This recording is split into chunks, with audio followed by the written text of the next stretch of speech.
jou daaglikse CLF-inspirasie, die Heilige Gees. Wanneer hy kom, die Gees van die waarheid, sal hy julle in die hele waarheid lei. Johannes 16 vers 13.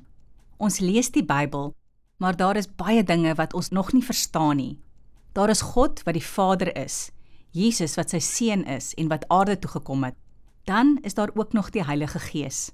Tog is hierdie 3 persone een God. Die Bybel praat van die 3 enige God. Ons met ons menslike verstand kan dit amper nie verstaan nie. Vir my is dit die maklikste om te verstaan as ek daaraan dink dat dit een God is met 3 verskillende werke.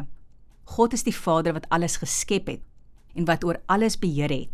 God is ook Jesus, die een wat vir ons sondes gesterf het.